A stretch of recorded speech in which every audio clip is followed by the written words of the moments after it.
अस्सलाम वालेकुम। मैं आपको उम्रा करने का तरीका बताता हूँ। तो ये जैसे ये मेरे सामने हाजी था, ऐसे हमने तवाफ़ करना है। तवाफ़ करने के लिए हमने पहले 2 नफ़ल बढ़ने हैं तो शुक्राने के। फिर हमने ऐसे जी जैसे बाजू नंगा किया हुआ है, एक ऐसे हमने बाजू नंगा करना है, यानी एहराम का दूसरे पल्ले को दूसरे बाजू पे रखना है, हमने ऐसे नंगा रखना है। फिर हमने कोई खुशबू वगैरह नहीं लगानी, कोई कंघी नहीं करनी, कोई सुरमा वगैरह कोई ऐसी नहीं लगाना।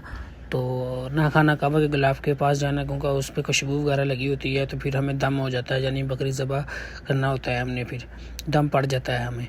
तो फिर हमने इधर 7 चक्कर करने के बाद फिर हमने सवा मरवा की तरफ जाना है। तो इधर 2 नफल पढ़ लेने हैं करने के बाद तो फिर हमने सवा मरवा की तरफ जाना है। ये रास्ता है सवा मरवा की तरफ जाने का, सही की तरफ जाने का रास्ता है।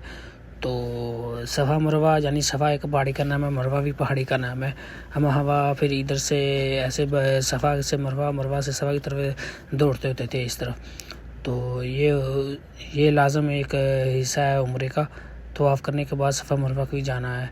तो फिर यही है, थोड़ा रास्ता करना होता है तवाफ़ के बाद। तो हमने ये खाना खबा पहले दौर पे नज़र आ रहा है हमें। तो आपको पता चल गया होगा। हमने 2 नफल पढ़ने हैं, नफल पढ़ने के बाद 7 चक्कर मुकम्मल करने हैं। हजर असवद से शुरू होना है, फिर हजर असवद पे आके एक ख़त्म होना है, फिर दूसरा, फिर तीसरा, फिर चौथा, फिर 5वां, 6, 7 मुकम्मल करने के बाद हमने सफ़ा की तरफ जाना है।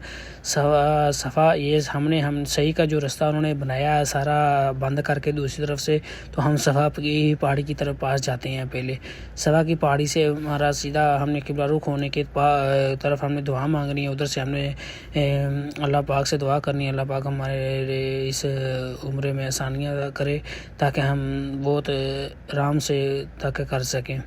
ये खुशबुएँ वगैरह भी इधर से जरासीम वगैरह भी मारते हैं हजरात।